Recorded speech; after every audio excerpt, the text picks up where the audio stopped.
যে আল্লাহ আমার নাক বানাইছেন, কান বানাইছেন, কত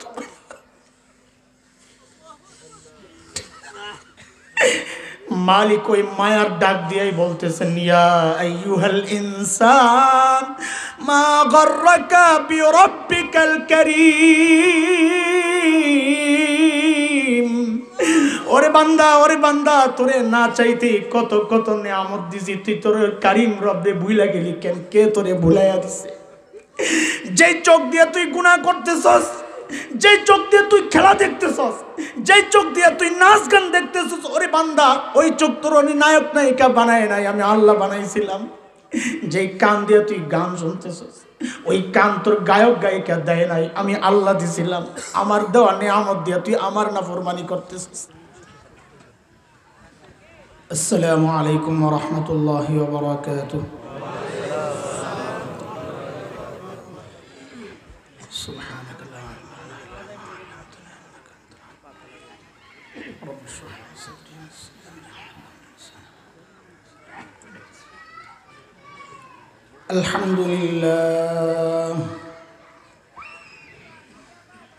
الحمد لله نحمده ونستعينه ونستغفره ونؤمن به ونتوكل عليه ونعوذ بالله من شرور أنفسنا ومن سيئات أعمالنا. من يهده الله فلا مضل له ومن يضلله فلا هادي له. وأشهد أن لا إله إلا الله وحده لا شريك له. وأشهد أن سيدنا وسندنا وحبيبنا ومولانا محمدا عبده ورسوله.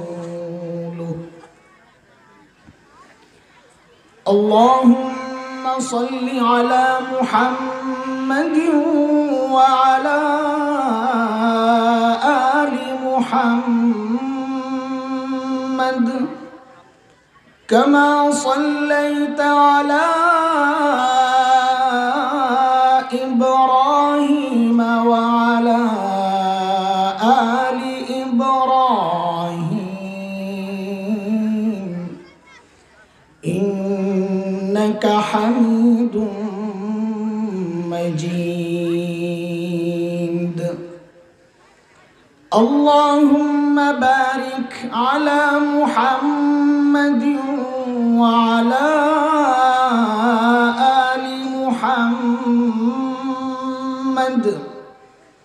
كما باركت على إبراهيم وعلى آل إبراهيم إنك حميد مجيد. أما بعد فأعوذ بالله من الشيطان الرجيم. بسم الله الرحمن الرحيم.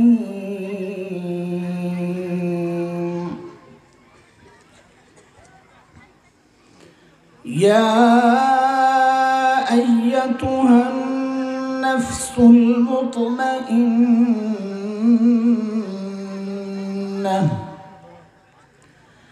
ارجعي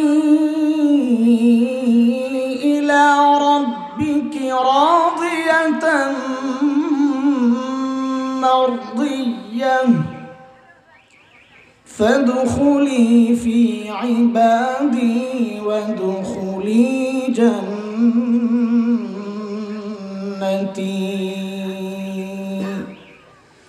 آمنت بالله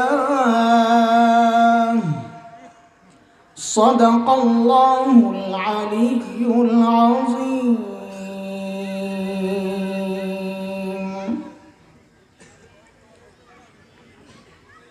আজকের এই মুবারক মজলিসের সম্মানিত সভাপতি, উপস্থিত হযরত উলামায়ে কেরাম, মুরব্বিয়ানে আযম, দূর দূরান্ত থেকে আগত ইসলাম প্রিয় সুধী সমাজ, প্রিয় ছাত্র ভাইয়েরা, যুবক বন্ধুরা, পর্দার আড়ালের মা ও বোন,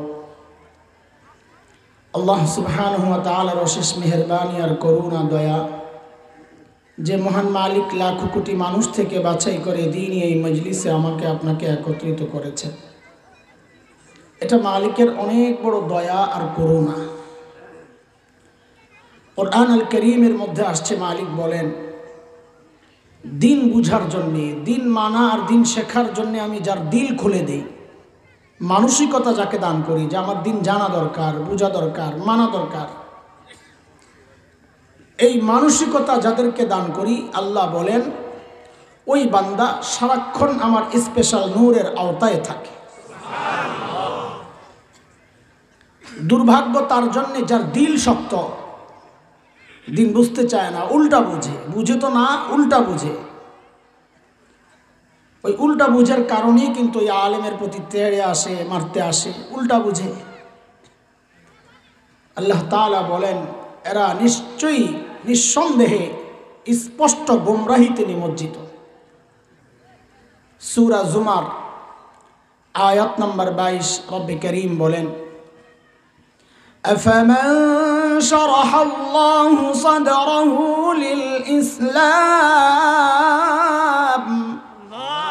فهو على نور من ربه فويل للقاسية قلوبهم من ذكر الله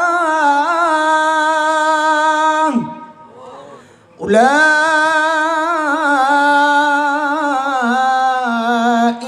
في ضلال مبين।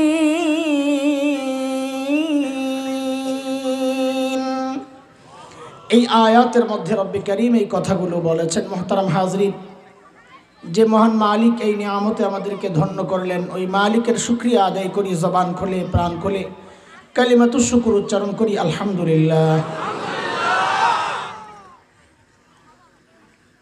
হযরত উলামায়ে কেরাম খুব দ্রুত অল্প সময়ের মধ্যে এত সুন্দর একটা প্রোগ্রামের আয়োজন করেছেন। আমাদের মাদারীপুর সফর, তো সফরের মাঝখানে তারা এই আয়োজন করেছেন, আলহামদুলিল্লাহ। আমরা মনোযোগ দিয়ে শুনব, আমাদের হাতের সময় খুব কম, আমার শরীরও খুব ভালো না, জ্বর।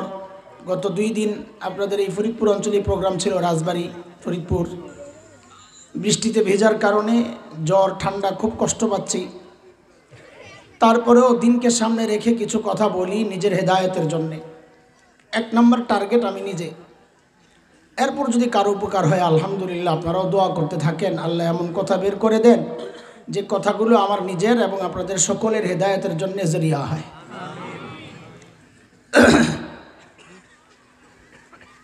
আমি 3টা আয়াত তিলাওয়াত করেছি কুরআন আল কারীম থেকে। আল্লাহ সুবহানাহু ওয়া তাআলা মুতমাইন নফস কে উদ্দেশ্য করে বলছেন, ও মুতমাইন নফস। প্রশ্ন হচ্ছে, মুতমাইন নফস কারা? কার নফসকে মুতমাইন নফস বলা হয়? মুফাসসিরিনে কিরাম অনেক ব্যাখ্যা দিয়েছেন মুতমাইন নফসের। অত ব্যাখ্যার পেছনে আমি ছুটব না,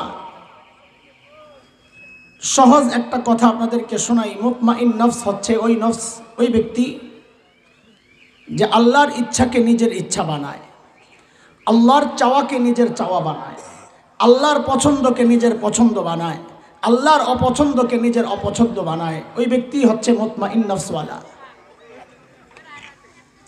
আল্লাহ সুবহানাহু ওয়া তাআলা ওই মুতমাইন নফসকে ডেকে বলছেন, ও মুতমাইন নফস, ইরজিই, তুমি ফেরত আসো। কোথায় আসবা? তো আল্লাহ বলেন, ইলা রাব্বিক, তোমার রবের কাছে। রাদিয়াতাম মারদিয়া, দুনিয়ায় রবের সিদ্ধান্তের সামনে তুমি রাজি ছিলা, খুশি মনে মেনে নিয়েছিলা। মারদিয়া, আজকে রবের পক্ষ থেকে তোমার জন্য সুসংবাদ, রব তোমার উপর রাজি। বলে এখন কি করা? বলে এখন পুরস্কার গ্রহণ করবা। তো আল্লাহ বলেন ফাদখুলি ফি ইবাদি ওয়াদখুলি জান্নাতি, আমার স্পেশাল বান্দাদের দলভুক্ত হয়ে তুমি জান্নাতে ঢুকে যাও। এ হচ্ছে আয়াতগুলোর তর্জমা। আমি শুধু তর্জমা শোনাইছি আপনাদের। মুফাসসিরিনে কেরাম এই ডাক আল্লাহ সুবহানাহু ওয়া তাআলা কখন দেন বা দিবেন এ নিয়ে বিভিন্ন বক্তব্য দিয়েছেন, মন্তব্য করেছেন। আমাদের হাকিমুল ইসলাম কারি তৈয়ব রহমতুল্লাহ আলাইহি বলেছেন এই ডাক আল্লাহ কখন দিবেন। হাকিমুল ইসলাম কারি তৈয়ব রহমতুল্লাহ আলাইহি বলেন এই ডাক আল্লাহ দেবেন যখন ইমানদার বান্দার মৃত্যুর সময় ঘনিয়ে আসে। আল্লাহ তাআলা তখন মালাকুল মউত, জান কবজ করে যে ফেরেশতা, আমরা বলি আজরাইল না? আজরাইল হাদিসের কোনো শব্দ না, কোরআনেরও কোনো শব্দ না। এটা হয়তো পূর্বের কোনো কিতাবে আসছিল, এই জন্য মানুষ বলে। কোরআন আর হাদিসের শব্দ হচ্ছে মালাকুল মউত। তো আল্লাহ তাআলা মালাকুল মউতকে হুকুম করবেন রূহ কবজ করার জন্য। সাথে জান্নাতের ফেরেশতাদেরকেও বলবেন, কিছু ফেরেশতা, যে মালাকুল মউতের সাথে তোমরাও যাও, আমার জান্নাতের মেহমানকে আগায় নিয়ে আসো। এটা তার সম্মান। কিন্তু বান্দা তো ফেরেশতাদেরকে কখনো দেখে নাই, হঠাৎ দেখলে যদি ভয় পায়, তো আল্লাহ তাআলা চান না জীবনের এই শেষ মুহূর্তে নিজের এই খাস বান্দাকে ভয় দেখায়া একটু বিব্রত করতে, এটা আল্লাহ চান না। তো বলে কি করছেন, কি করবেন? তো হাদিসের কথা, ফেরেশতারা দূর থেকে আসবে, বান্দাও তাকায়া থাকবে যে কি যেন আসতেছে তার দিকে। চমৎকার এক আলো প্রথমে মনে করবে, খুব সুন্দর দেখতে, সে এক নয়নে তাকায়া থাকবে, কি এটা? ওই আলো ধীরে ধীরে ধীরে ধীরে ধীরে তার কাছে আসবে। যেই কাছে আসবে তখন বুঝবে যে মানুষের মতো দেখতে সুন্দর চেহারাওয়ালা কিছু লোক, মানে ফেরেশতারা। তখন ফেরেশতারা এসে ওই ব্যক্তিকে ডাকতে থাকবে, বের হও, বের হও। কি বলে ডাকবে তাও হাদিসে আসছে। ফেরেশতারা ডাকবেন, ইয়া আইয়াতুহান নাফসুল মুতমাইন্নাহ কানাত ফিল জাসাদিত তাইয়িব উখরুজি ইলা রাউহিন ওয়া রাইহান ওয়া রাব্বি গায়রি গাদবান। ও মুতমাইন নফস, এতদিন তুমি পবিত্র শরীরের ভেতরে ছিলা, আজকে বের হও। বলে কোথায় বের হব? বলে তোমার বাগবাগিচা জান্নাতের দিকে, আর তোমার ওই রবের দিকে, যে রব আজকের পর আর কোনোদিন তোমার উপর অসন্তুষ্ট হবেন না। হাদিসের কথা, রূহ লম্বা সময় শরীরের ভেতরে অবস্থান করার কারণে শরীরের সাথে রূহের একটা গভীর হৃদ্যতার ভালোবাসা তৈরি হয়েছে। মা সন্তানের সাথে যতদিন ছিল আছে, রূহ শরীরের সাথে তার চেয়ে অনেক বেশি অবস্থান করেছে।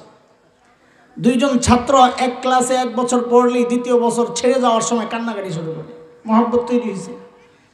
তাহলে রূহ লম্বা সময় শরীরের ভেতরে থাকার কারণে তারও একটা মহব্বত তৈরি হয়, সে বের হতে চাইবে না, দৌড়াদৌড়ি করবে খালি। ফেরেশতারা তখন আল্লাহকে জানাবেন, আল্লাহ আপনার মেহমান তো আসতে চায় না। তখন আল্লাহ তাআলা বলবেন, আমার মেহমানকে তার জান্নাতের বাড়িটা একটু দেখায় দাও না। যেই জান্নাতের বাড়ির সামনে প্রকাশ পাবে তখন অস্থির হয়ে যাবে যাওয়ার জন্য। ঠিক ওই মুহূর্তে আল্লাহ তাআলা ডাক দিবেন, ইয়া আইয়াতুহান নাফসুল মুতমাইন্নাহ ইরজিই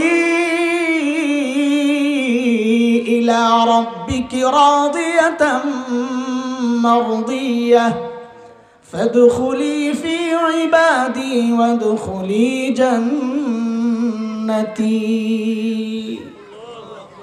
ও মুতমাইন নফস ইরজিই, খেয়াল করেন, ফেরেশতারা যখন ডেকেছিলেন তখন শব্দ ছিল উখরুজি, বের হও। কিন্তু আল্লাহ যখন ডাকছেন তখন আর উখরুজি, বের হও বলেন না, আল্লাহ বলেন ইরজিই। উলামায়ে কেরাম জানেন এই দুই শব্দের মধ্যে পার্থক্য আছে। উখরুজি, বের হও। বের হও মানে তুমি আপন ঘরে আছো, ওখান থেকে বের হও। ইরজিই মানে বাহিরে আছো, আপন ঘরে ফেরত আসো। তো আল্লাহ তাআলা ফেরেশতারা রেখেছিলেন তুমি বের হও। আল্লাহ বলেন বের হও বললে তো আসবে না, সে মনে করছে সে আপন ঘরেই আছে, ওই ঘর তো তার না, তার আসল ঘর তো জান্নাত। কই বের হও না, ফেরত আসো। বলে কোথায় ফেরত আসবো? বলে ওই যে তোমার আসল ঠিকানা জান্নাত দেখা যায়। হায় মালিক, ফাদখুলি ফি ইবাদি। আর আজব আরেক শব্দ বাক্য, ফাদখুলি ফি ইবাদি, আমার স্পেশাল বান্দাদের দলভুক্ত হও। এই কথা মাঝখানে কেন ঢুকলো আবার? কারণ হচ্ছে মানুষ নতুন জায়গায় যখন যায় একা একা, সেটা যত ভালো জায়গায় হোক, ধরেন জামাই বাবু শ্বশুর বাড়িতে যখন যায় কত আদর পায়, তাই না? না আদর করেন না আপনারা জামাইরে? শাশুড়ি আদর করে না? শ্বশুর আদর করে না? বলেন তো একটু চিল্লায়, সবচেয়ে বেশি আদর কে করেন? এই শাশুড়ি। বেঈমান কয় কি দেখছো? সবচেয়ে বেশি আদর করেন কে? হ্যাঁ, সবচেয়ে বেশি আদর দেখান শাশুড়ি। বলেন এবার ঠিক করে, সবচেয়ে বেশি আদর করেন কে? সবচেয়ে বেশি আদর দেখান কে? যেই পোড়া কপাল এই পার্থক্য বুঝে না, ওই গন্ডগোল লাগায়। বলেন আবার ঠিক করে, মাথায় ঢুকবেন, একদম ঢুকাবেন ঠিক মতন। সবচেয়ে বেশি আদর করেন কে? সবচেয়ে বেশি আদর দেখান কে? পার্থক্য বুঝেন। আমি খুব ভালো উপলব্ধি করি, আমার শাশুড়ি ধনী মানুষ, আমার খুব আদর করে। পাইছে একটা ব্যাককল জামাই, আদর না করে যাইব বই। তো খুব আদর করেন, মানে খুব আদর করেন। মা মারা গেছেন, আমি মায়ের মানে হারানোর বেদনা যেন শাশুড়ির কাছেই একটু ফেরত পাইছি। আল্লাহ তাআলা মিলাইছেন, খুব আদর করেন। কিন্তু আমি বুঝি যতই আদর করেন আমার মার মতো না। কেন? একটু বুঝেন, তাও বুঝেন কেন। আমার মা হয়তো আমার সামনে অত আইটেমের খানা হাজির করতে পারেন না, আমি গরিবের সন্তান।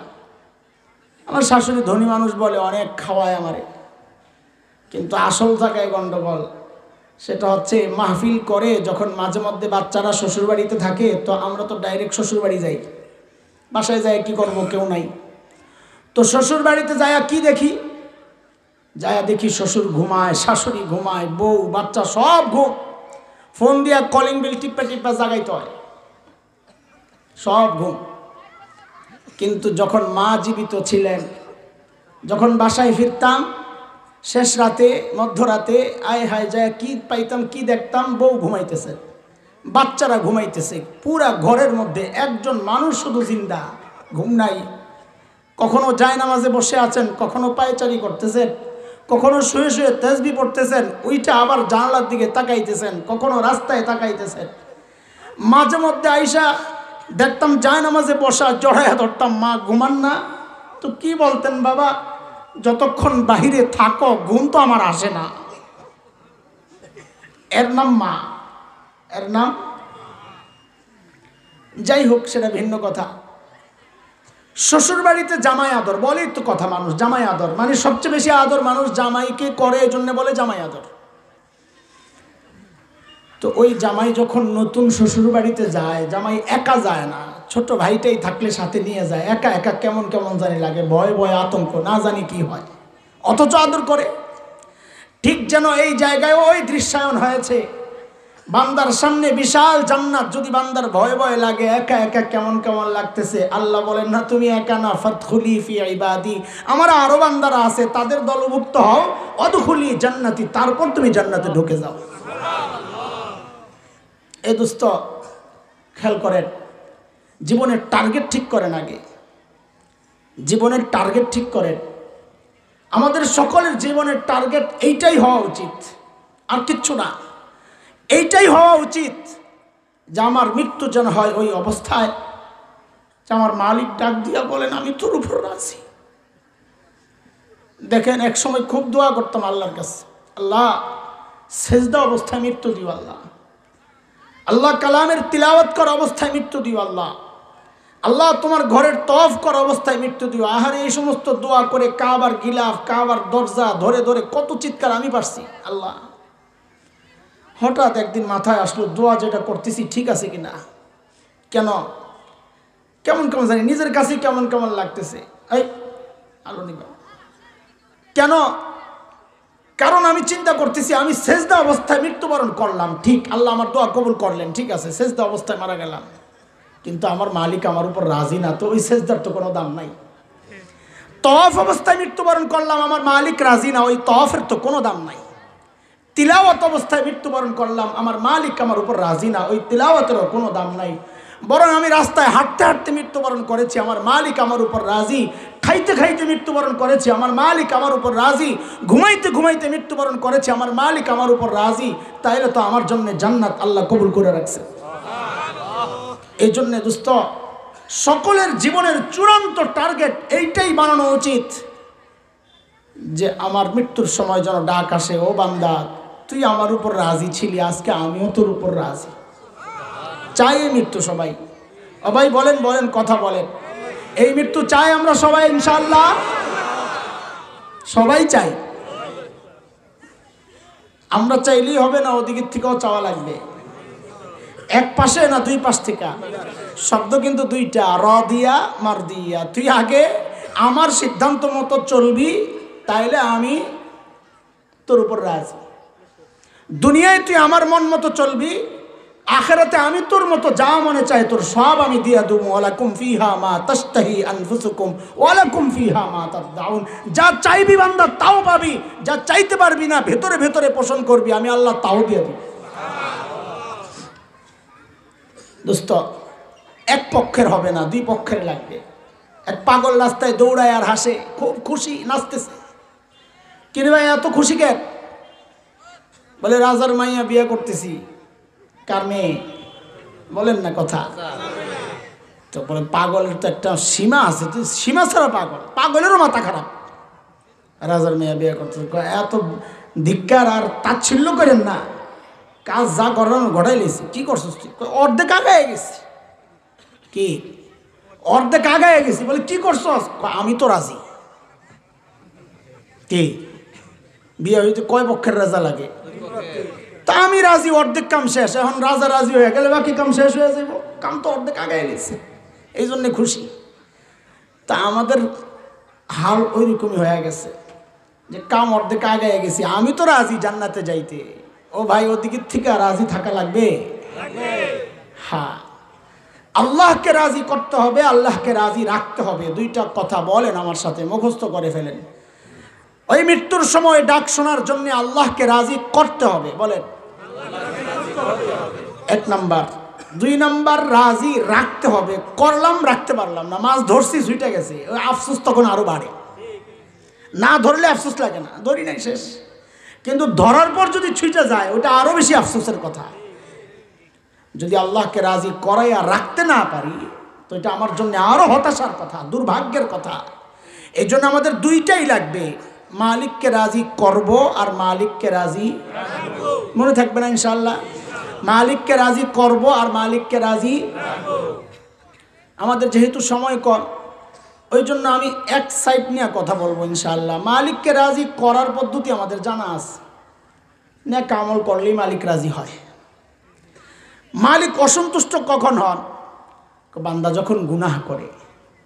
বান্দা যখন, তাহলে মালিককে রাজি করব নেক আমলের মাধ্যমে, মালিককে রাজি রাখবো গুনাহ ছাড়ার মাধ্যমে।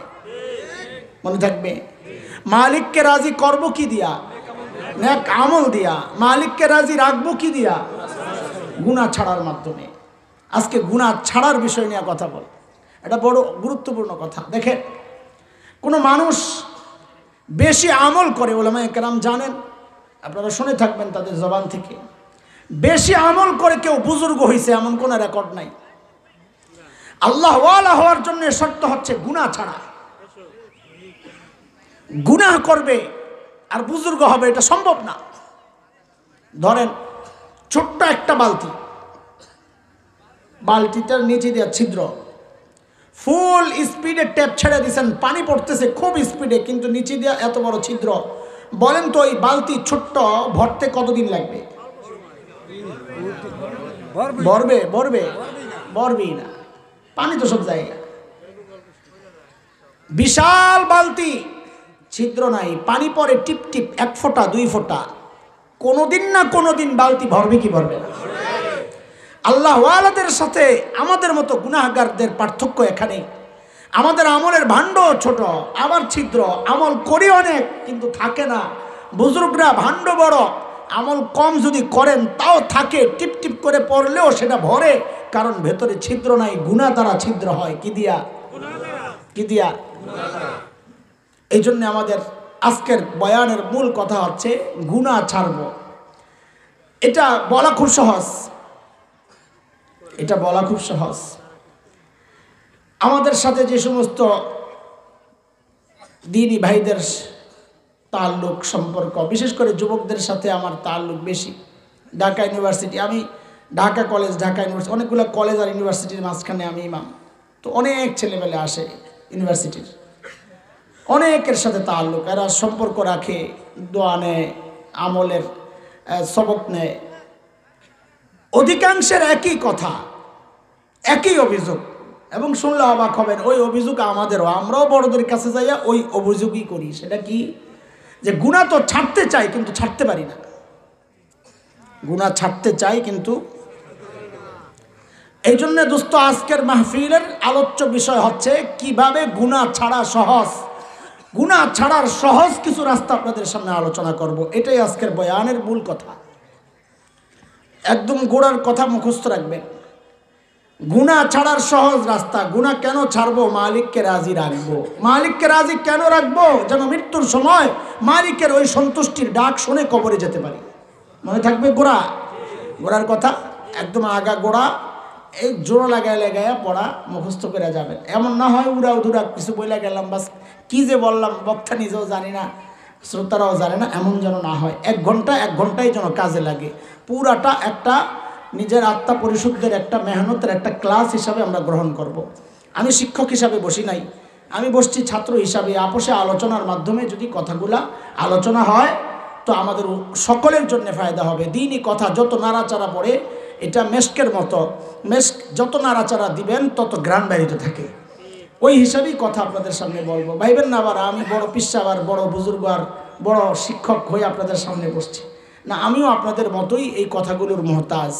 আমি বললে আমার আমল হয়, এই জন্য বলতেছি।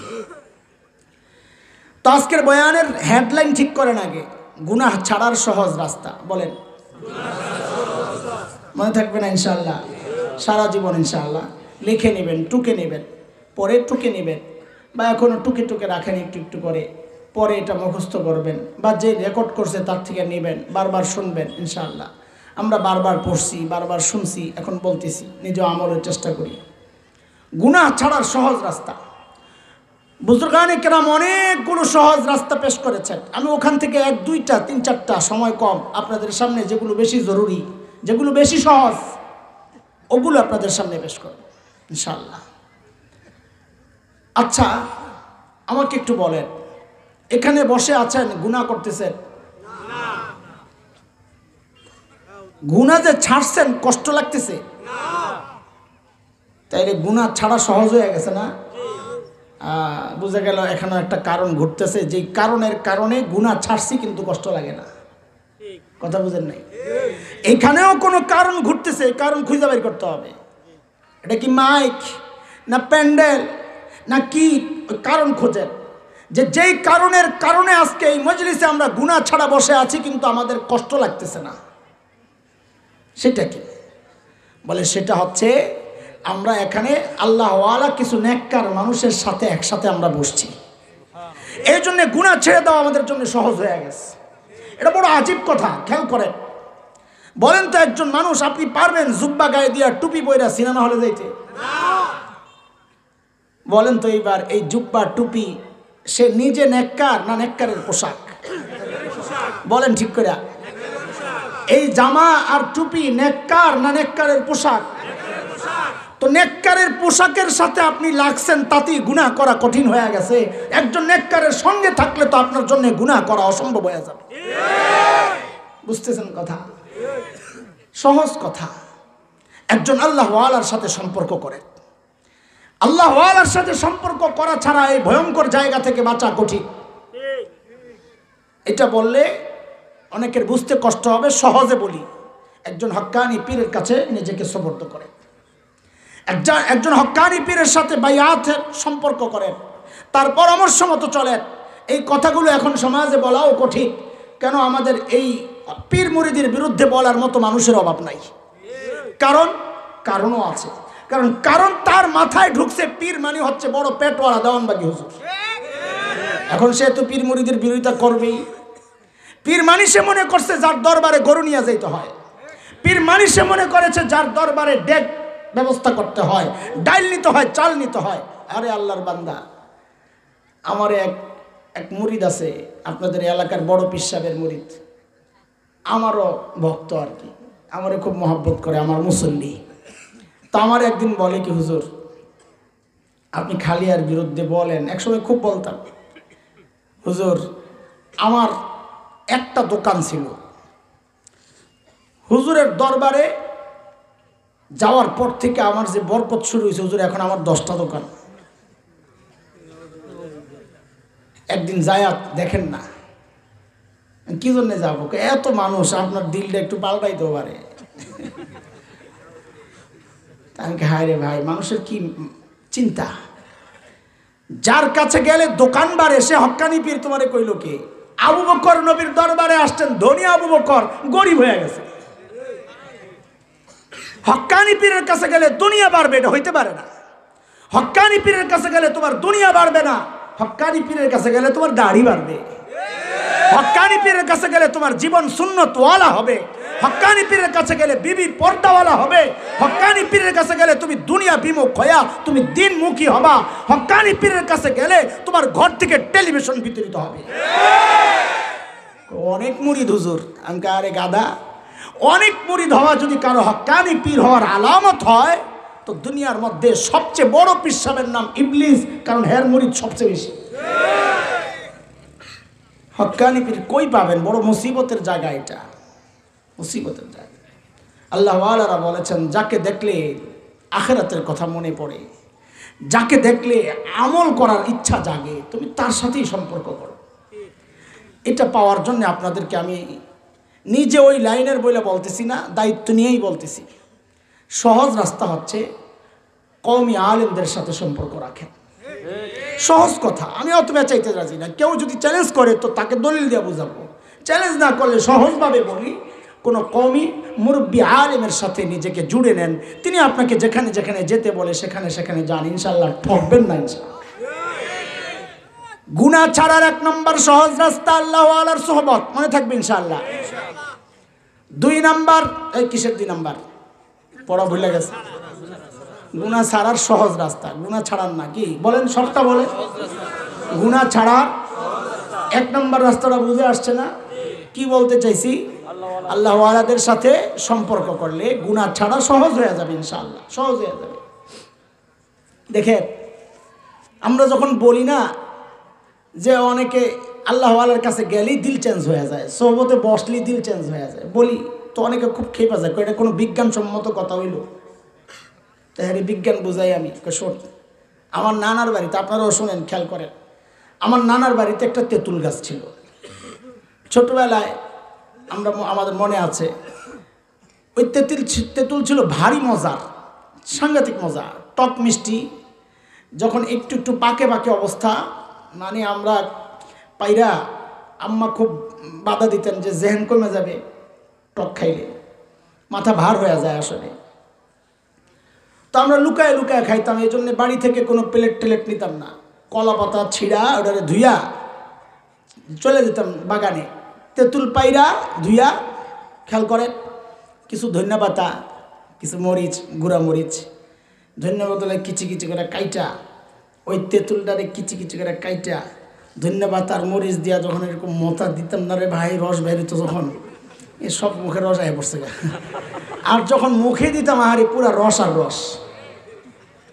আপনাকে মুখের কি অবস্থা, সত্যি কথা কইবেন? হ্যাঁ, রস আসছে? যদি রস না আসে এর চিকিৎসা করার দরকার, কথা ঠিক? ও ভাই খেয়াল করো, হাসানের জন্য বলি না, তুমি বিজ্ঞান বুঝাও আমারে। তুমি একটা তেঁতুল নিষ্প্রাণ এটারে তোমার সামনে ধরলেই তোমার ভেতরে চেঞ্জ হইয়া রস পড়া শুরু করে। আর একজন আল্লাহ ওয়ালার সোহবতে গিয়া তোমার চোখ দিয়ে রস আসবে না, তুমি কিভাবে বিশ্বাস করতে পারো? আজীব কথা। আল্লাহ ওয়ালার সোহবতে যান, দিল চেঞ্জ হয়ে যাবে ইনশাআল্লাহ। আল্লাহ ওয়ালার সোহবত ছাড়া দিল চেঞ্জ হবে না, কঠিন এটা, বুঝতে চেষ্টা করেন। দেখেন হযরতে সাহাবায়ে কেরাম আমল বেশি হওয়ার কারণে এত বড় হয়েছে, কি মনে হয় আপনাদের? সাহাবায়ে কেরাম অনেক বেশি আমল করতেন, এই জন্য তাদের এত দাম। তো শোনেন কথা, এটা শুনলে ভয়ঙ্কর ভয়ঙ্কর মনে হবে যে এটা গেছে বরবাদ হয়ে মৌলবী। সাইয়্যিদনা আবু বকর সিদ্দিক রাদিয়াল্লাহু আনহু আমার চেয়ে হজ বেশি করেন নাই, হিসাব লইয়া দেখেন। সাইয়্যিদনা আবু বকর আমার চেয়ে উমরা বেশি করেন নাই। সাইয়্যিদনা আবু বকর আমার চেয়ে ফরজ নামাজ বেশি পড়েন নাই। কেন? উনি ফরজ পাইছেন কয় বছর? ওনার পুরা নবুয়ত আর ইসলামের বয়সই তো 23 বছর 6 মাস। তো 23 বছরে কয় ওয়াক্ত পড়ছেন? আমি তো 32 বছর ধরে পড়তেছি। সাইয়্যিদনা আবু বকর আমার চেয়ে ফরজ রোজা বেশি রাখেন নাই। কেন? ফরজ রোজা উনি পাইছেন কয় বছর? আমি তো পাইছি 32 বছর। উনি রাখছেন এর কিসের কারণে? আমল বেশি আর কমের কারণে। আল্লাহু আকবার। আম্মা জান আয়েশা বলেন, ইয়া রাসূলুল্লাহ, ওই যে আকাশে লক্ষ লক্ষ নক্ষত্র দেখা যায়, ওগো আল্লাহর হাবিব, আপনার উম্মতের মধ্যে এমন কেউ কি আছেন যার আমলের পরিমাণ ওই নক্ষত্রের চেয়েও বেশি? আল্লাহর হাবিব বলেন, আয়েশা, আছে একজন। কয়জন? আম্মা জান তো মনে মনে খুশি, জানি তো একজনকে আমার আব্বাই তো হইব, এটাই তো স্বাভাবিক। বলে, জানলে আবার জিজ্ঞেস করছো কেন? এটা দুনিয়ার সব মেয়েদের স্বভাব, সব মেয়েরাই চায় স্বামীর মুখ দিয়ে একটু বাবার বাড়ির প্রশংসা শুনতে। একদিন খালি বদনাম করবেন, এক সপ্তাহ তরকারি মজা হয় না। এই ভাই কথা ঠিক? এই বিপদে খালি আমি না, আরো আছে। খুব খুশি লাগতেছে, আমরা তো পারি না, হুজুরের দিয়া সাইজ করতেছি না। গাধা, তোমারে সাইজ করা হয়েছে, তুমি টার পাও নাই কেন? কারণ তার মা বাবার প্রশংসা করলে তার খুশি লাগে, বদনাম করলে কষ্ট লাগে। সন্তান হিসাবে এটাই তো হওয়া দরকার। পোড়া কপাল তো তুই। এই বউ যখন তোমার মা বাবার বদনাম তোমার কানে ঢুকায়, তখন তোমার কষ্ট লাগে না? বউয়ের কথায় যায় মা বাবার সাথে খারাপ আচরণ করো, পোড়া কপাল তো তুমি। আম্মা জান আয়েশা যখন বললেন, ইয়া রাসূলুল্লাহ, ওই নক্ষত্রের চেয়ে আমল বেশি এমন কেউ কি আছেন? আল্লাহর হাবিব বললেন, আয়েশা, আছে একজন। আম্মা জান তো আশাবাদী, ওই একজন আমার বাবা। নবী আস্তে করে বললেন, আয়েশা, আমার যে উম্মতের আমল ওই নক্ষত্রের চেয়েও বেশি, সে হচ্ছে ওমর ইবনুল খাত্তাব। এখন আম্মা জানের কি অবস্থা? একদম বেজার হয়ে গেছে। চেহারাই তো বোঝা যাইতেছে যে ভিতরে কষ্ট ঘটতেছে। মানুষের চেহারা দেখলে বোঝা যায় না ভিতরে কি? ইংরেজিতে বলে face is the index of mind, না কি করেন আপনারা? ভিতরটাই তো চেহারায় ফুটে ওঠে। আম্মা জানের চেহারা দেখেই নবী বুঝছেন যে ভিতরে গন্ডগোল চলতেছে। আল্লাহর হাবিব বলেন, আয়েশা, শুনো শুনো, তুমি কি ভেবেছিলে তোমার বাবার নাম বলবো? আয়েশা, শুনো শুনো, তোমার বাবা আবু বকরের হিসাবটাই তো আলাদা। আমার গোটা উম্মতের আমল যদি এক পাল্লায় করা হয়, আর একা তোমার বাবা আবু বকরের আমল যদি আরেক পাল্লায় করা হয়, আবু বকরের আমলের পাল্লা ভারী হয়ে যাবে। কিসের কারণে? আমল বেশি? হ্যাঁ, না, নবীর সোহবত আর কোয়ালিটিফুল আমল। সাহাবায়ে কেরাম সারা দুনিয়ার মানুষ থেকে আগায় গেছে শুধুমাত্র আল্লাহর নবীর সোহবতের বরকতের কারণে। সোহবত বড় দামি জিনিস ভাই। আমি এটা বুঝাইতে গেলে আমার সারা রাত যাবে, আমি অন্যদিকে যাইতে হবে। এই জন্য শেষ কথা হচ্ছে, গুনাহ ছাড়ার সবচাইতে সহজ রাস্তা হচ্ছে আল্লাহ ওয়ালার সাথে নিজেকে জুড়ায় নেন। ইনশাআল্লাহ ঠকবেন না, ইনশাআল্লাহ। বুঝে আসছে না কথা? 2 নাম্বার। কিসের 2 নাম্বার? পড়া মুখস্থ না রাখলে তো আমার কষ্ট বেকার। গুনাহ ছাড়ার সহজ রাস্তা। 2 নাম্বার, আমি যখন গুনাহ করব তা আমি ভাববো আমাকে আমার মালিক দেখতেছেন। হ্যাঁ, এটা বড় ভয়ঙ্কর জিনিস। আমার মালিক তাকায় আছে। বলে, কিভাবে তাকায় আছেন? মালিক বলেন, আলাম ইয়ালাম বিআন্নাল্লাহ ইয়ারা, জানেন আমি তাকায় আছি। তাকায় থাকলে তো অনেক সময় খেয়াল থাকে একদিকে, তাকায় থাকে একদিকে, এমন হয় না? আল্লাহ বলেন, আমি ওইভাবে তাকাই না। সূরা তুরের শেষ দিকে আল্লাহ নবীকে ডেকে বলতেছেন, ওয়াসবির লিহুকমি রাব্বিক ফাইন্নাকা বিআয়ুনিনা, আমি সরাসরি তাকাই আছি। সরাসরি তাকায়া থাকলে অনেক সময় খেয়াল বেখেয়াল থাকে। আল্লাহ তাআলা কোরআনে কারীমে জানায় দিচ্ছেন, আমি বেখেয়ালে তাকাই না। ইন্না রাব্বাকা লাবিল মিরসাদ। আহা, মিরসাদ বলা হয় শিকারী যখন শিকার করতে যায়, সে যেমন চূড়ান্ত সতর্কতার সাথে খাপ পাইতে থাকে, সুযোগ পাইলে ঘপ করে ধরবে, ওই অবস্থাটাকে বলে মিরসাদ। আল্লাহ বলেন, আমি খাপ পাইতে রইছি বান্দা, যে কোনো মুহূর্তেই তোরে খাপ করে ধরতে পারি। তাকায় আছেন ওইবার। গুনাহ করার সময় শুধু ভাববো আমার মালিক আমার দিকে তাকায় আছেন। শুধু কি তাকায় আছেন? না না, শুধু তাকায় আর নাই। ওরে ভাই, ওরে যুবক, আমি আর তুমি যখন গুনার দিকে পা বাড়াই, মালিক শুধু তাকায়া তাকায়া দেখেন না, মালিক পেছন থেকে ডাকতে থাকেন, ওই হাসান জামিল তুই কই যাইতেছিস রে? ইয়া আইয়ুহাল ইনসান মা গররাকা বিরাব্বিকাল কারীম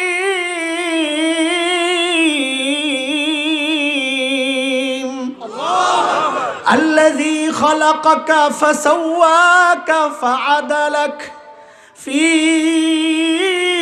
أي صورة ما شاء ركبك। আরে দোস্ত, করিম করিম বলা হয় ওই সত্তাকে যিনি না চাইতেই দেন, না চাইতেই। বলেন তো এইবার বুঝে বুঝে এই চোখ চায়া পাইছি না না চায়া? এই কান চায়া পাইছি না না চায়া? এই জিহ্বা চায়া পাইছি না না চায়া? এই সব কিছু চায়া পাইছি না না চায়া? এই দুনিয়ার মধ্যে সবচেয়ে বেশি মায়া কার বলেন এবার? দুনিয়ার মধ্যে মানুষের মধ্যে সবচেয়ে বেশি মায়া কার? ওই যে আগে শোনাইছি, মার কত মায়া করি যায়। আহারে, মা ছাড়া দুনিয়ার কেউ বুঝবে না এটা। ওই জন্যই তো মাসআলায় পার্থক্য হয়ে গেছে। কোনো সন্তান যদি বাবা মার আগে ইন্তেকাল করে, মাসআলা কি? বাবা তো সন্তানের লাশের পেছনে পেছনে যাইতে পারে, বাবা তো সন্তানের কবরেও নামতে পারে। বলে বাবার কলিজায় কি মায়া নাই? আছে মায়া, বাবাও কান্না করবে, কিন্তু সুস্থ অবস্থায় উপরে ওঠার মতো ক্ষমতা বাবার আছে। কিন্তু মাসআলা হইল, কোনো মা সন্তানের লাশের পেছনে যাইতে পারে না, কোনো মা সন্তানের কবরেও নামতে পারে না। কেন? কারণ দুনিয়ায় এমন কোনো মা নাই সন্তানদের দাফন কইরা সুস্থ অবস্থায় উপরে উঠবে, নিজেও লাশ হইয়া শুয়ে পড়বে। এরে দোস্ত, মায়ের কলিজায় এত মায়া কেন? মা আমার চোখ বানাইছে, বলেন না? মা আমার জিহ্বা বানাইছে, মা আমার কান বানাইছে? না, কিচ্ছু বানান নাই। ভাড়াটিয়ার মতো কয়েকদিন শুধু পেটের মধ্যে ধারণ করেছেন, তাতেই মার কলিজায় এত মায়া। তাইলে যে আল্লাহ আমার চোখ বানাইছেন, ওই আল্লাহ কত!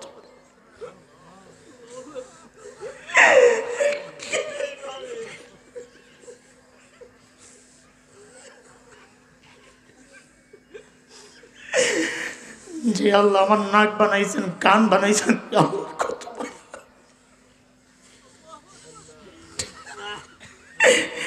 মালিক ওই মায়ার ডাক দিয়েই বলতেছেন, ইয়া আইয়ুহাল ইনসান মা গররাকা বিরাব্বিকাল কারীম। ওরে বান্দা, ওরে বান্দা, তোরে না চাইতে কত কত নিয়ামত দিছি, তুই তোর কারীম রব্বে ভুইলা গেলি কেন? কে তোরে ভুলাইয়া দিছে? যেই চোখ দিয়ে তুই গুনাহ করতেছস, যেই চোখ দিয়ে তুই খেলা দেখতেছস, যেই চোখ দিয়ে তুই নাচ গান দেখতেছস, ওরে বান্দা, ওই চোখ তোর নায়ক নায়িকা বানায় নাই, আমি আল্লাহ বানাইছিলাম। যেই কান দিয়ে তুই গান শুনতেছস, ওই কান তোর গায়ক গায়িকা দেয় নাই, আমি আল্লাহ দিছিলাম। আমার দেওয়া নিয়ামত দিয়ে তুই আমার নাফরমানি করতেছস। বলে মালিক কারীম তো ওই সত্তার নাম যিনি না চাইতেই দেন। আপনি আমার না চাইতে কে দিছেন? মালিক যেন জবাব দিচ্ছেন, এরে জালিম, অন্তত নিজের চেহারাটার দিকে একটু তাকা দেখ। আল্লাযী খালাকাকা ফাসাওয়াকা ফাআদালাক ফি আই সূরাতিন মা শাআ রাক্কাবাক। তোর মতো সুন্দর করে আমি কাউরে বানাই নাই, তোর মতো সুন্দর করে কাউরে বানাই নাই। দেখ তুই তাকায়া। এরে যুবক ভাই আমার, যখনই গুনাহ করার জন্য কদম ফেলবা, একটু ভাববা যে আমার মালিক সরাসরি আমার দিকে তাকায়া রইছেন। শুধু তাকান নাই, পেছন থেকে ডাকতেছেন, এই এই তুই কই যাস, কই যাস? কার পাও দিয়া নাফরমানি করতে যাস? কার চোখ দিয়া গুনাহ করতে যাস? কার হাত দিয়া গুনাহ করতে যাস? কার কান দিয়া তুই গুনাহ করতে যাস? আরে কার নেয়ামত ভোগ করে তুই গুনাহ করতে যাস? আরে বান্দা, এই নেয়ামতগুলো আমি তোরে তো গুনাহ করার জন্য দেই নাই, এই নেয়ামতগুলো তোরে দিছি তুই মালিক চেনার জন্য। তুই কই গেলি গা? কেন তুই আমারে ভুলে গেলি বল? এর যুবক ভাই আমার, ওইভাবে প্রত্যেকটা গুনার সময় চিন্তা করা। আল্লাহর কসম খায়া বলি, ইনশাআল্লাহ ইনশাআল্লাহ তখন গুনাহ ছেড়ে দেওয়া সহজ হয়ে যাবে। ইনশাআল্লাহ ইনশাআল্লাহ সহজ হয়ে যাবে। বলো তো, গুনাহ ছাড়ার সহজ রাস্তা কয়টা গেল? এক নাম্বার, আল্লাহ ওয়ালাদের সোহবত। আল্লাহ ওয়ালাদের সোহবত, বলেন বলেন, আল্লাহ ওয়ালাদের সোহবত। ইনশাআল্লাহ ইনশাআল্লাহ ইনশাআল্লাহ হাক্কানি উলামায়ে কেরামের সাথে থাকবো, ইনশাআল্লাহ গুনাহ ছেড়ে দেওয়া সহজ হয়ে যাবে ইনশাআল্লাহ। দুই নাম্বার, গুনাহ করার সময় ভাববো আমার মালিক দেখতেছেন আর ডাকতেছেন, দেখতেছেন আর। এই যুবক খেয়াল করো ভাই, তিন নাম্বার গুনাহ ছাড়ার সহজ রাস্তা, এটা বলি শেষ করব, একটু খেয়াল করে। গুনাহ করার সময় শুধু একবার ভাববো, আহারে আমি তো গুনাহ করতেছি, চারদিক থেকে সিসি ক্যামেরাগুলো আমাকে ফলো করতেছে। দুনিয়ায় যে অফিসে সিসি ক্যামেরা থাকে, ঢোকার সময় সবাই সতর্ক, এত ভয় পায় ওই সিসি ক্যামেরারে, কারণ সব কিছু রেকর্ড হচ্ছে। অথচ আমার সাথে একটা দুইটা না, কতগুলা সিসি ক্যামেরা লেগে রয়েছে। খবর আছে তোমার? গুনাহ করার সময় ভাববো প্রত্যেকটা সিসি ক্যামেরায় রেকর্ড হচ্ছে। বলে কি কি সিসি ক্যামেরা? একটা একটা করে দেখো না কোরআন কি বলে। যেই জায়গায় দাঁড়ায়া দাঁড়ায়া গুনাহ করতেছি, এক নম্বর সাক্ষী ওই জমিন সাক্ষী হয়ে যাচ্ছে। কোরআনের কথা, হাসরের মাঠে জমিন কথা বলবে, ইয়াউমা ইযিন তুহাদ্দিসু আখবারাহা বিআন্না রাব্বাকা আওহা লাহা। জমিন কথা বলবে, আল্লাহ আমার উপর দাঁড়ায়া দাঁড়ায়া গুনাহ করছে। আল্লাহ, গুনাহ করার সময় একটু তো চিন্তা করো যে এই জমিন তো সাক্ষী দিবে। বলে আমি জমিনে দাঁড়ায় গুনাহ করব না, আমি হেলিকপ্টারে ঘুরা ঘুরা গুনাহ করব। আল্লাহ বলেন, বান্দা তাও তুই বাঁচবি না। কেন কেন? কারণ আমি তোর জবান বন্ধ করে দিব হাসরের মাঠে। জবান বন্ধ করলে কি হবে? আমি হাতের কথা বলার শক্তি দিয়ে দিব। হাত কথা বলা শুরু করবে, পা কথা বলা শুরু করবে। আল ইয়াউমা নাখতিমু আলা আফওয়াহিহিম وتكلمنا أيديهم وتشهد أرجلهم بما كانوا يكسبون।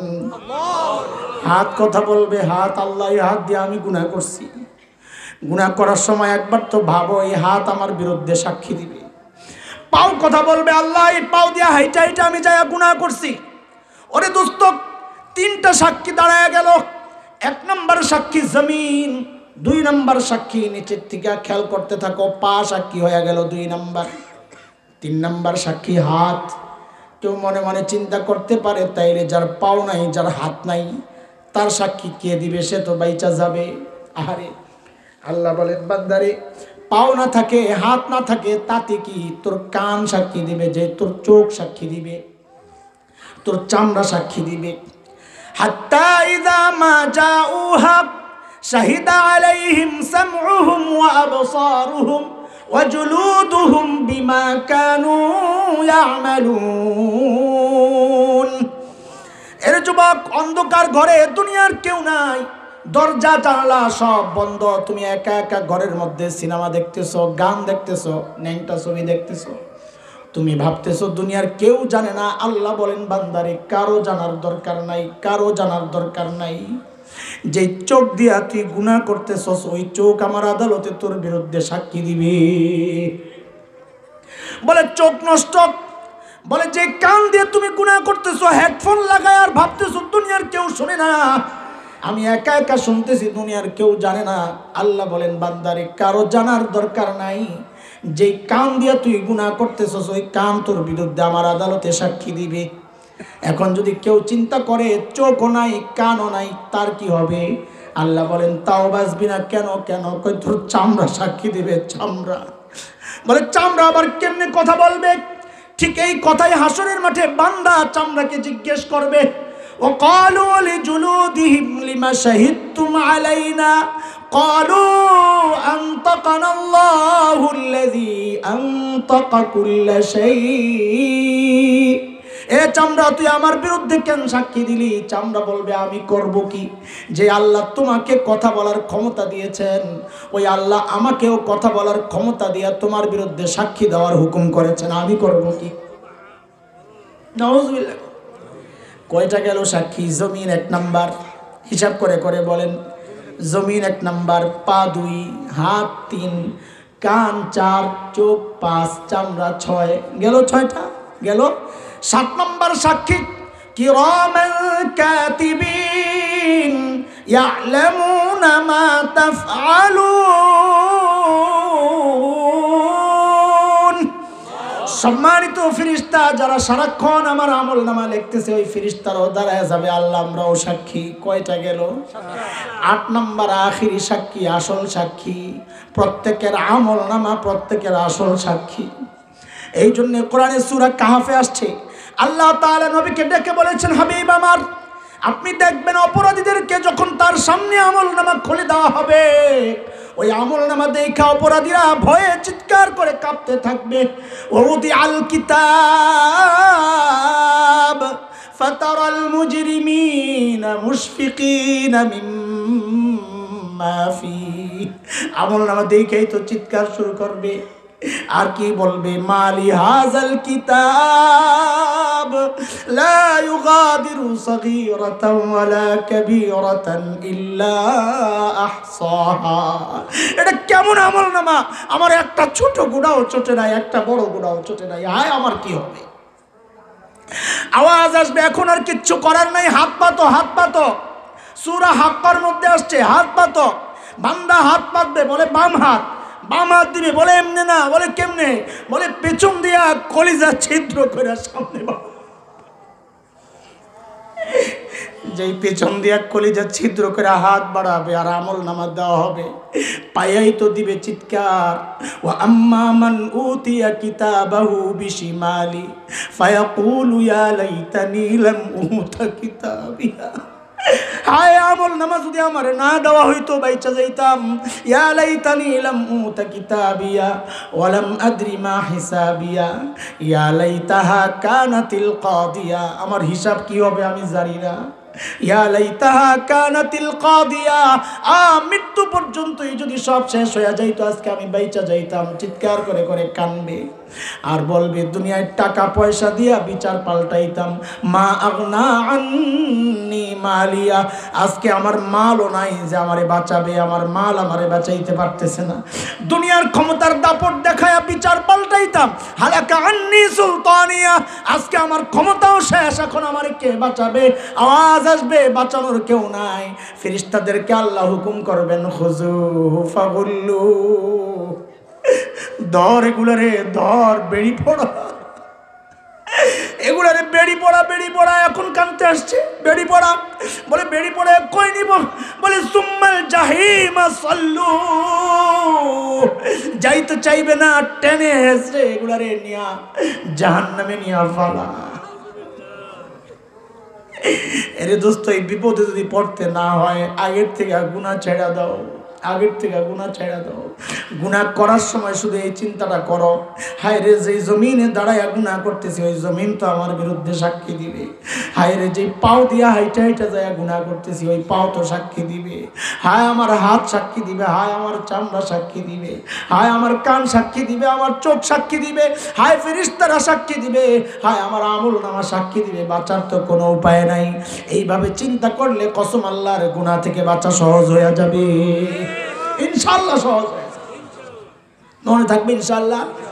আর একটু বলি, আমি যাইতে হবে, সেটা হচ্ছে গুনাহ তো করবো না ইনশাআল্লাহ, কিন্তু অতীতে যেগুলা করছি এগুলা রাখবো না, যেগুলা করছি রাখবো না। চিন্তা নাই, চিন্তা নাই, কোনো চিন্তা করো না। আমাদের একজন মালিক আছেন তো, আমাদের একজন বড় আজীব মালিক।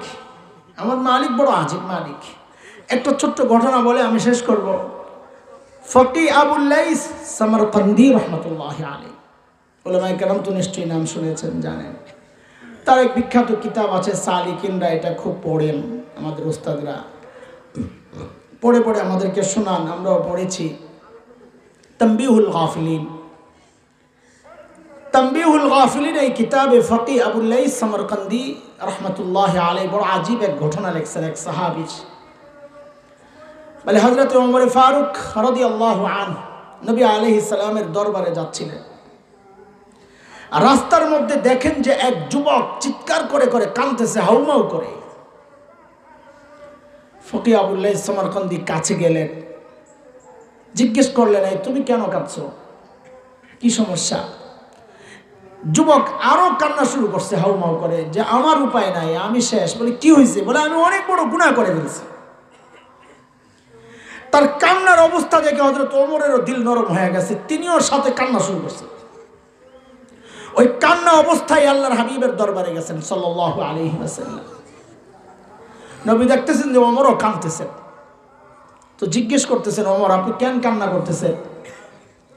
তা হযরত ওমর বলেন, ইয়া রাসূলুল্লাহ, আসার সময় এক যুবককে দেখেছি এমন ভাবে কান্না করতেছে, তার কান্না দেখে আমি সইতে পারি নাই, আমারও কান্না চলে আসছে।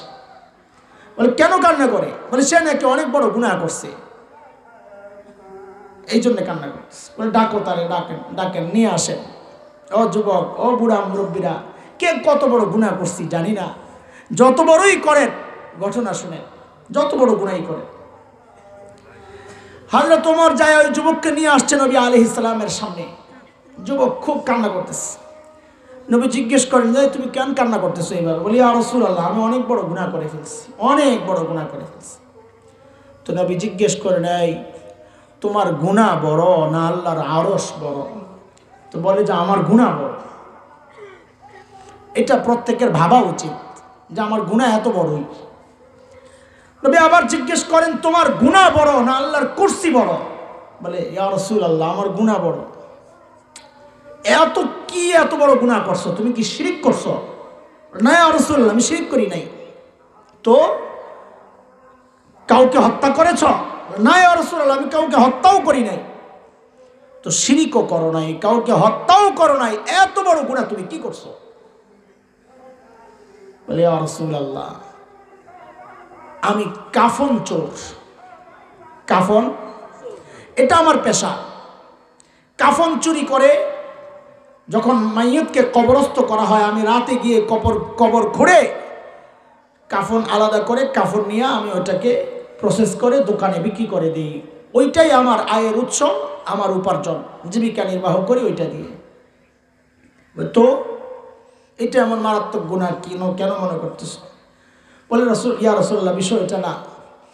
গত রাতে মদিনার এক যুবতী সে মৃত্যুবরণ করেছিল। তাকে দাফন করার পর আমি রাতে আমার পেশা অনুযায়ী প্রতিদিনের মতো আমি যাই তার কবর খুঁড়ি। খেয়াল করে, বড় আজীব ওয়াকিয়া। বলে কবর খোঁড়ার পর আমি তার কাফন যখন তার শরীর থেকে আলাদা করি, ইয়া রাসূলুল্লাহ, যুবতী মেয়ে তাকে দেখে আমার ভেতরে গুনাহ করার আগ্রহ জেগেছে। তখন আমি ওই মৃত যুবতীর সাথে জিনা করেছি, ইয়া রাসূলুল্লাহ। নবী অবাক হয়ে গেছেন, এমন গুনাহ মানুষ করে।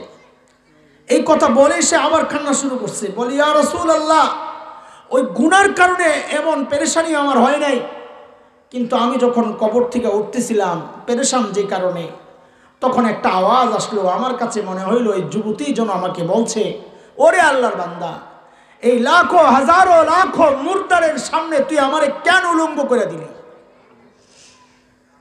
এক।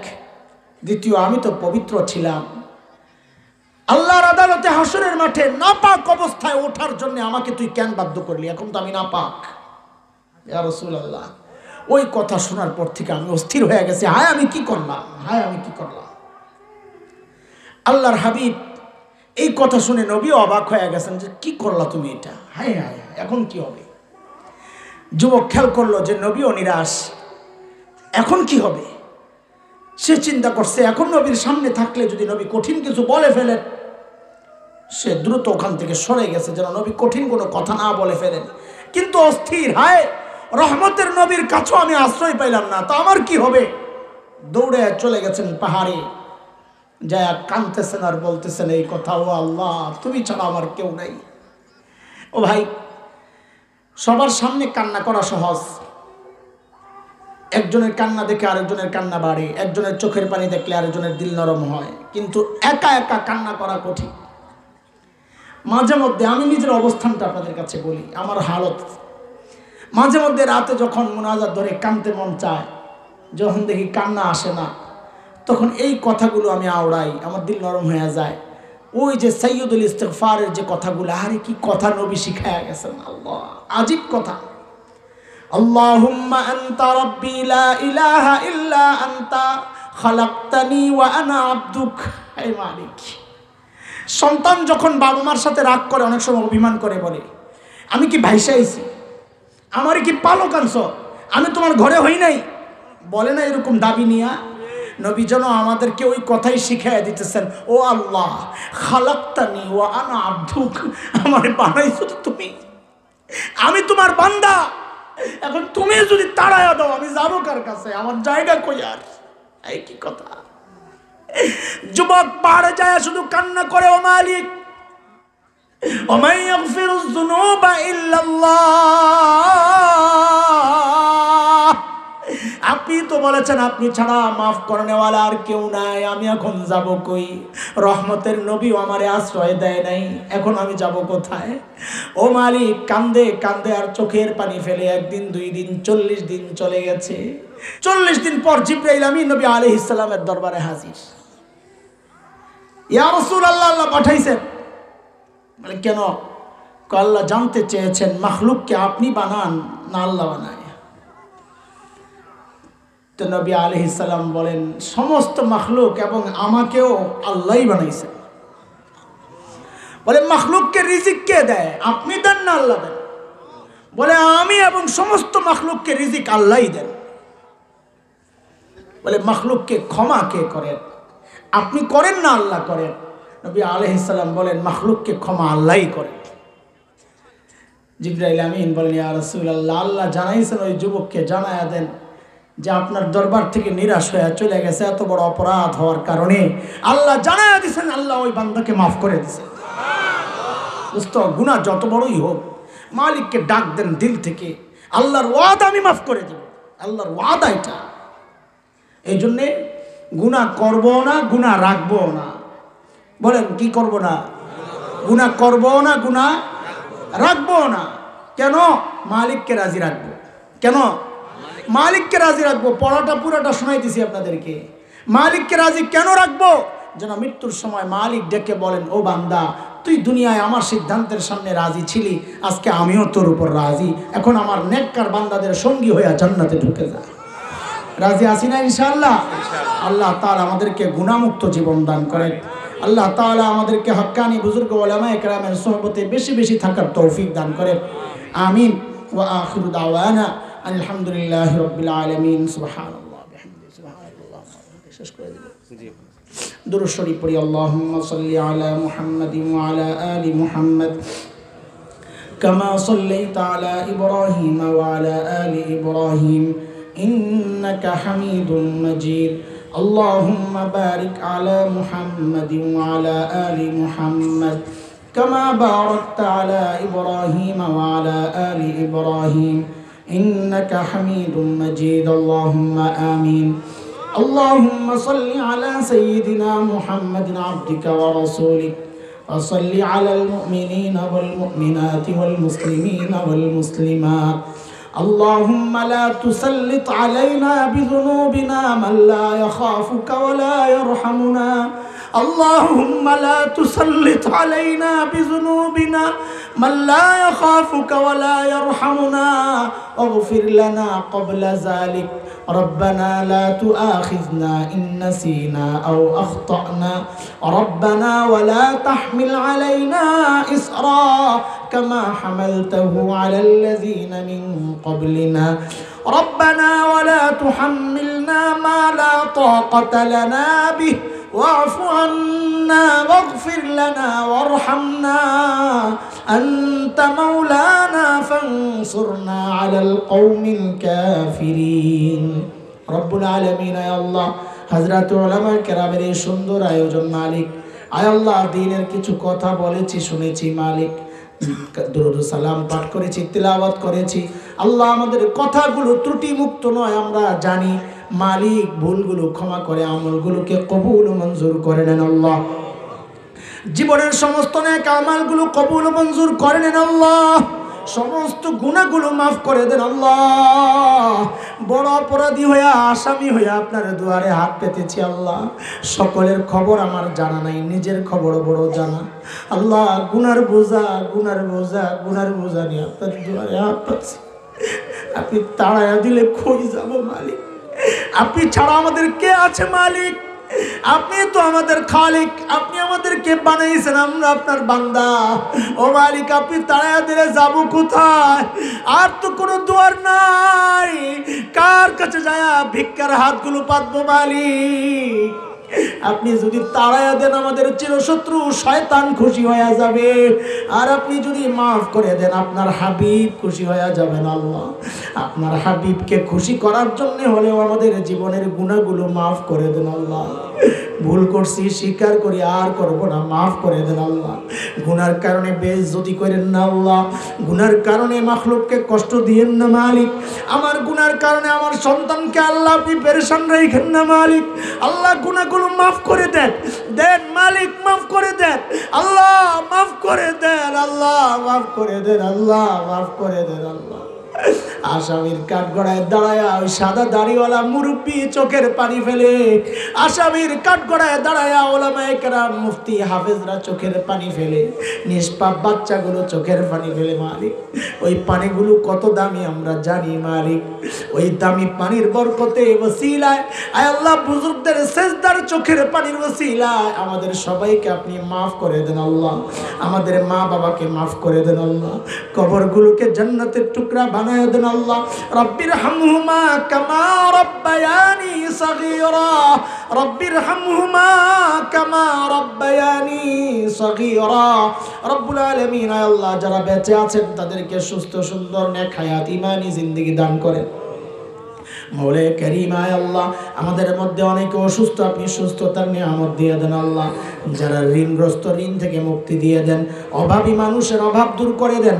ঘরে ঘরে শান্তি নাজিল করেন আয় আল্লাহ, রহমত নাজিল করেন আল্লাহ। ব্যবসায়ীদের ব্যবসায় বরকত দিয়ে দেন মালিক। ওলামায়ে কেরামকে আপনি হেফাজত করেন আল্লাহ।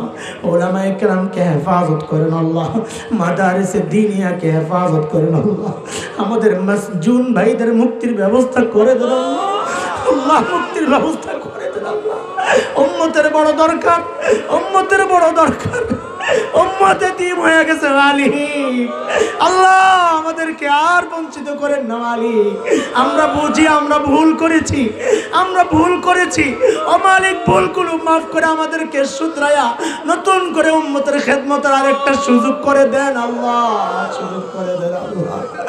আসামির কাঠগড়ায় দাঁড়ায় কাকুতি আকুতি মিনতি করছি মালিক, আপনি আরেকবার সুযোগ করে দেন আল্লাহ। মাওলায়ে কারীম আয় আল্লাহ, রাস্তা করে দেন আপনি, আপনি সহজ করে দেন আল্লাহ, সব সহজ করে দেন আল্লাহ। সংশ্লিষ্টদের দিলের মধ্যে আপনি রহমত নাজিল করেন আল্লাহ। মায়া উলামায়ে কেরামের প্রতি শ্রদ্ধার মহব্বত তৈরি করে দেন আল্লাহ। মাওলায়ে কারীম, এই মজলিসকে আপনি কবুল করেন। উলামায়ে কেরাম যারা এই সুন্দর আয়োজন করেছেন আল্লাহ, তাদেরকে দ্বীনের জন্য কবুল করেন আল্লাহ। উম্মতের কুদওয়া বানায় দেন, উম্মতের মুক্তাদা বানায় দেন, ইমাম বানায় দেন আল্লাহ।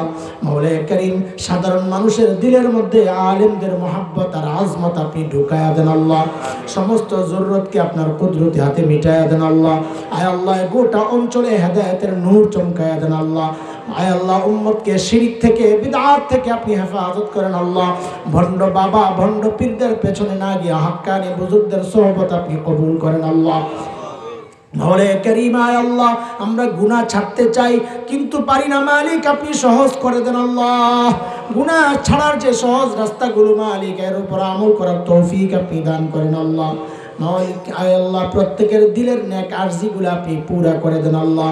এই সুন্দর আয়োজনে অর্থ দিয়ে, সময় দিয়ে, শ্রম দিয়ে, পরামর্শ দিয়ে যারা সহযোগিতা করেছেন আল্লাহ, প্রত্যেকের সহযোগিতাকে নাজাতের জরিয়া বানায়া দেন আল্লাহ। وصلى الله على سيدنا محمد وآله وصحبه أجمعين سبحان ربك رب العزة عما يصفون وسلام على المرسلين والحمد لله رب العالمين وعليكم السلام